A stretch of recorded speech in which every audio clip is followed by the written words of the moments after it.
Amém, queridos irmãos, chegamos à segunda-feira, quarta semana. Nessa quarta semana, o título geral é Aquele que antes nos perseguia, agora prega a fé. O título desta segunda-feira, Seguir o Evangelho da Graça de Cristo.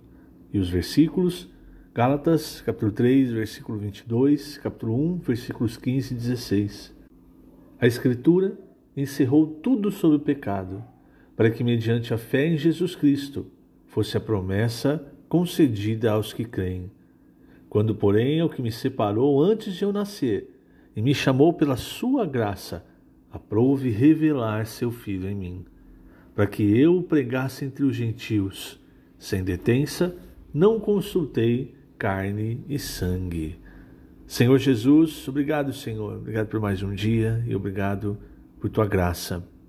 É por tua graça que nós recebemos tudo o que vem de ti. Recebemos as tuas preciosas e muito grandes promessas. Nos tornamos filhos de Deus. Recebemos tudo o que nos conduz à vida e à piedade. Nada vem de nós, da carne, do sangue. Pelo contrário, tudo vem de ti. Nós dependemos de ti e seguimos confiando em tua palavra, confiando que o teu Espírito, a tua palavra fazem a obra. Não depende de capacidade humana, da carne e do sangue, mas do teu operar, da tua palavra. E obrigado, Senhor, por ter nos escolhido para receber essa graça, receber essas riquezas que o Senhor tem a cada dia nos dado. Conserva-nos, Senhor, até o fim, trilhando o teu caminho. Jesus é o nosso Senhor. Muito bem, queridos irmãos, vamos começar em Gálatas 1, lendo alguns versículos. Nas semanas anteriores falamos a respeito do pano de fundo dessa epístola, qual a motivação do apóstolo Paulo a escrever aos Gálatas o que estava acontecendo. E a partir do versículo 6, Paulo diz: Admira-me que estejais passando tão depressa daquele que vos chamou na graça de Cristo para outro evangelho, o qual não é outro senão que há alguns que vos perturbam e querem perverter o evangelho de Cristo. Então, aqui que Paulo estava se referindo? À influência dos judaizantes, e como nós vimos, queriam acrescentar algumas coisas da lei do Velho Testamento, dizendo, por exemplo, que para ser salvo, os gálatas, os gentios, na verdade, precisariam se circuncidar e observar a lei de Moisés. O que nós precisamos entender, e graças ao Senhor, esse pano de fundo, a princípio tão negativo, nos ajuda a perceber essa verdade grandiosa e preciosa. O que nós precisamos entender é que nada pode ser adicionado, com relação à salvação, nada pode ser adicionado à fé. Não existe a fé e mais alguma coisa. A salvação veio para nós pela graça de Cristo. É o que Paulo diz aqui. Admira-me que estejais passando tão depressa daquele que o chamou na graça de Cristo. E nós a recebemos pela fé. No capítulo 2 do livro de Efésios, Paulo ele disse, capítulo 2, versículos 8 e 9, porque pela graça sois salvos, mediante a fé. E isto não vem de vós, é dom de Deus, não de obras, para que ninguém se glorie. Então não há adição à fé. Não há, olha, para você ser salvo, você precisa crer, mas também tem que observar determinado dia. Você precisa crer, mas precisa ter uma vida certinha, correta, etc. Então, não é nada relacionado à obra, ao que nós podemos ou não podemos fazer. Então, a salvação, nada pode ser adicionado à salvação. E, da mesma forma, nós também não perdemos a salvação por obras. Seria ilógico entregar ao homem a salvação pela graça e fazer o homem perder a salvação pelas obras. É por isso que depois da grande tribulação, há esse período de 1000 anos, do milênio, para galardão ou disciplina, mas não, os trechos na Bíblia referentes à disciplina não são trechos que falam da perda da salvação. Então é importante entender isso. E Paulo ele foi muito enfático sobre isso com os Gálatas. Voltando a Gálatas 1, versículo 8, ele diz: mas ainda que nós, ou mesmo um anjo vindo do céu, vos pregue evangelho que vá além do que vos temos pregado, seja anátema. Então, olha, irmãos, como ele coloca um limite para as coisas. Até dizendo, ó, se chegar um anjo e disser, não, o evangelho, para você ser salvo, é preciso crer, mas precisa fazer também tal coisa. Ele diz, seja anátema, maldito. Assim como já dissemos e agora repito, se alguém vos prega o evangelho que vá além daquele que recebestes, seja anátema. Então aqui, irmãos, ele está se referindo especificamente a esses judaizantes, ao que eles estavam fazendo a pregação. E aí, o que Paulo começa a fazer?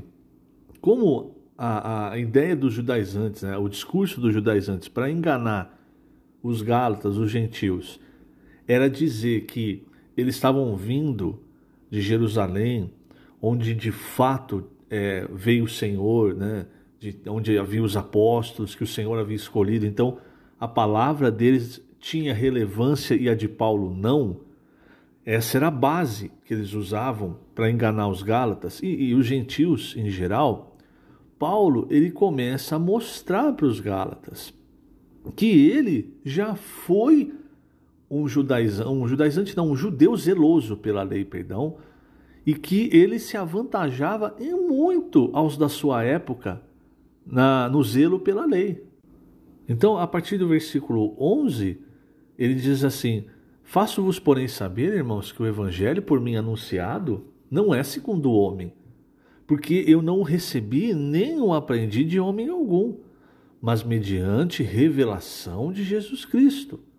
Porque ouvistes qual foi o meu proceder outrora no judaísmo, como sobremaneira perseguia eu a igreja de Deus e a devastava. E na minha nação, quanto ao judaísmo, avantajava-me a muitos da minha idade, sendo extremamente zeloso das tradições de meus pais. Então veja, irmãos, ele está fazendo uma separação aqui. Ele está mostrando, olha, o Saulo de Tarso, ele era desse jeito. E esse Saulo de Tarso, ele era um perseguidor da igreja. Era alguém que trabalhava para devastar a igreja. Mas esse Saulo de Tarso foi salvo, foi transformado, foi chamado pela graça. Versículo 15. Quando, porém, ao que me separou antes de eu nascer e me chamou pela sua graça, aprouve revelar seu Filho em mim, para que eu o pregasse entre os gentios, sem detença. Não consultei carne e sangue, nem subi a Jerusalém para os que já eram apóstolos antes de mim, mas parti para as regiões da Arábia e voltei outra vez para Damasco. Quer dizer, ele não foi até Jerusalém pedir permissão para o homem, no caso para os 12 apóstolos, ele não foi pedir permissão para que ele pudesse falar a palavra, pregar o evangelho. E Paulo, irmãos, ele estava mostrando isso para os gálatas para eles entenderem de vez que não importa o homem, a carne e o sangue. Se uma pessoa parece ser proeminente, por causa disso você vai acreditar nela.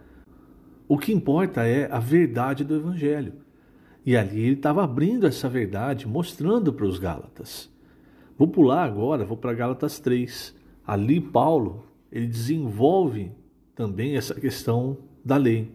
Então, a partir do versículo 19, ele diz o seguinte: qual, pois, a razão de ser da lei?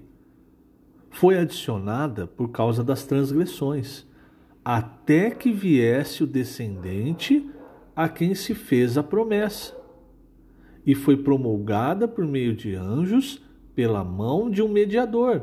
Então veja, ele está dizendo que a lei ela foi dada por causa das transgressões. No Antigo Testamento, a lei foi dada para quem? Para o povo de Israel. E de onde vem Cristo? Do povo de Israel. Então, ao fim da lei é Cristo. Onde está escrito isso? Romanos, capítulo 10, versículo 4. Porque o fim da lei é Cristo, para a justiça de todo aquele que crê. Então, quando o Senhor deu a lei para o povo de Israel, qual era a função? A função da lei, irmãos, é mostrar, por um lado, quem Deus é, mas, por outro lado, mostrar quem nós somos.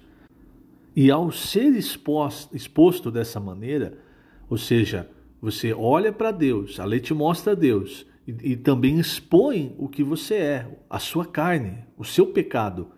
Então, a reação que o povo de Israel devia ter com a lei era perceber o quanto a carne era ruim e esperar, então, o Messias, a vinda do Senhor Jesus, a vinda de Cristo. Ou seja, entender que pela carne, por si só, pela sua capacidade, eles nunca poderiam chegar aonde Deus queria. Eles nunca poderiam ser inicialmente justificados. Mas não foi isso que aconteceu. Aconteceu o contrário. O povo de Israel, se você olha pela história, principalmente nesse pano de fundo que nós estamos mostrando de Gálatas, na época do Senhor, você vê que eles se orgulhavam da lei. Porque eles achavam que podiam se aperfeiçoar na carne. E por causa disso, quando chegou o Senhor Jesus, por causa dessa confiança que eles tinham em si mesmo, na sua carne, muitos ali não conseguiram enxergar que a salvação estava naquele homem, que a salvação a justificação não vinha através da lei. Então muitos creram no Senhor, mas ainda continuavam querendo que a lei continuasse tendo seu espaço. Continuavam achando que era importante se aperfeiçoar na carne. E esse é um grande aviso, uma grande advertência para nós.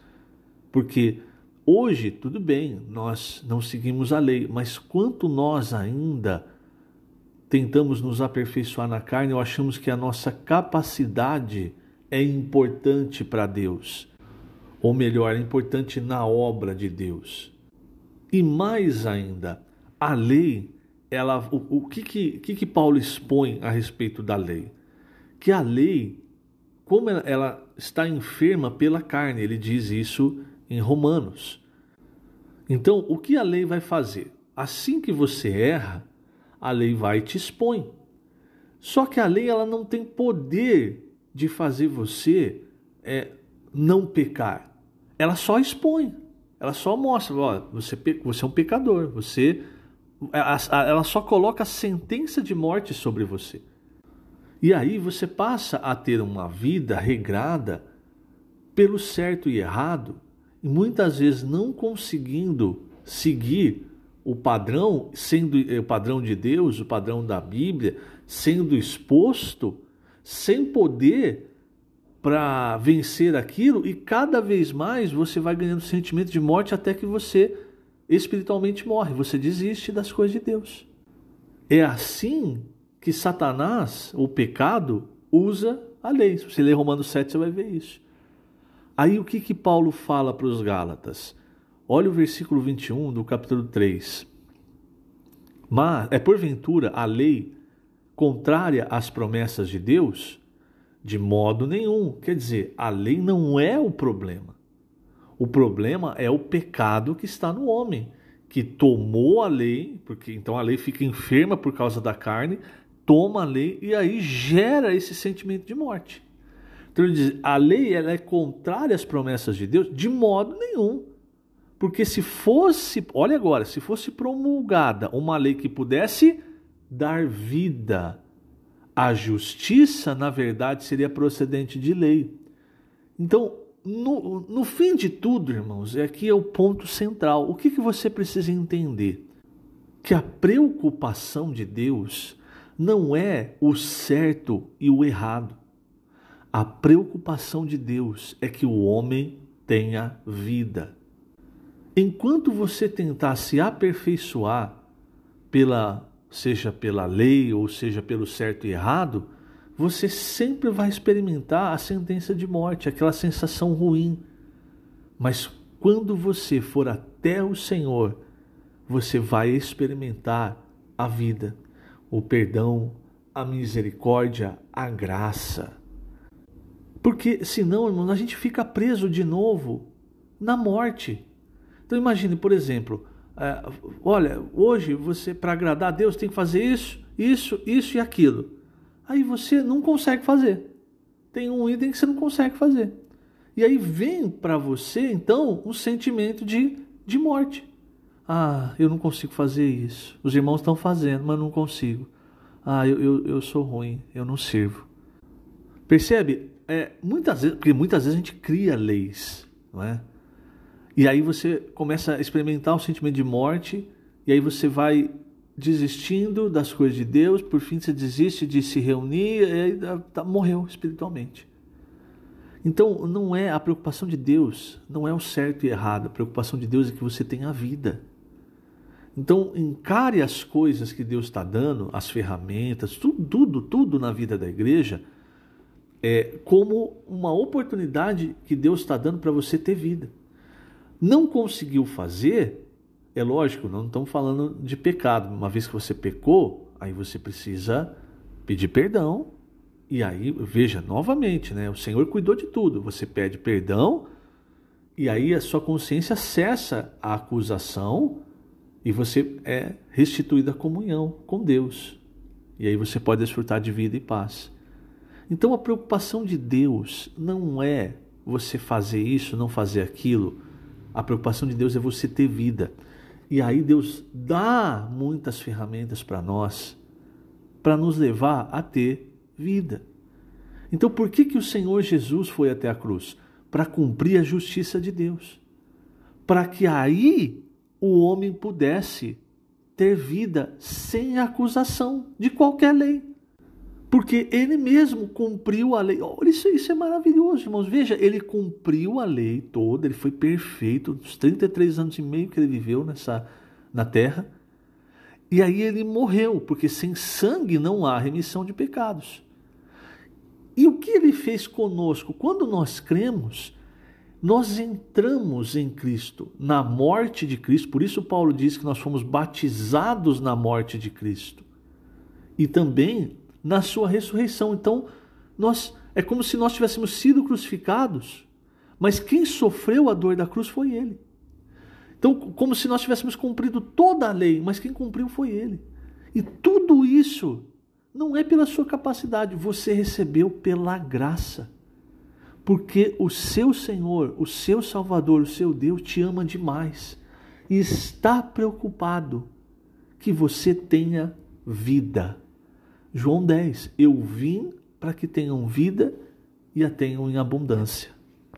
Bom, irmãos, por causa do tempo, né, tem muita riqueza nessa segunda-feira ser garimpada. Se você imergir nessa palavra, tem os pontos da imersão também, você vai ganhar muita coisa. Eu vou parar por aqui, não vou seguir lendo Gálatas 3, hoje não vai dar tempo, mas eu quero ainda terminar lendo na página 60, o último parágrafo. É importante, irmão, entenda isso. Não ache que Deus quer que você faça coisas. Não. Deus quer que você tenha vida. E essa vida hoje vem para nós através da palavra. Aí a palavra vai mover você para fazer aquilo que Deus quer. Mas se você ficar preocupado, isso eu consigo, isso eu não consigo. Então agora está sendo desse jeito, eu não consigo, então eu não presto. Isso aí é aquilo que Satanás quer que você caia, para que você experimente a morte. A preocupação de Deus é que você tenha vida e paz. É por isso que o Senhor Jesus morreu. Então, página 60, último parágrafo, na verdade, parágrafo único diz: querido leitor, voltar à prática da lei, uma pausa. Talvez, é bom você entender que hoje nós não temos a prática da lei, mas muitas vezes nós criamos leis para servir a Deus, sabe? Então isso também é perigoso. Sempre que você criar lei você vai e tentar se aperfeiçoar na carne, se aperfeiçoar pela lei que você criou, você vai experimentar a morte. Querido leitor, voltar à prática da lei hoje significa confiar na carne em busca de justiça própria procedente da lei humana. Podemos até considerar que não temos esse problema por não ser judeus. Contudo, todas as vezes que nos julgamos capazes de fazer algo para Deus, estamos nesse mesmo princípio. Quando reivindicamos nosso currículo ou posição na igreja, agimos por nosso homem natural. Alguns podem dizer, sabe quantos anos tenho na vida da igreja?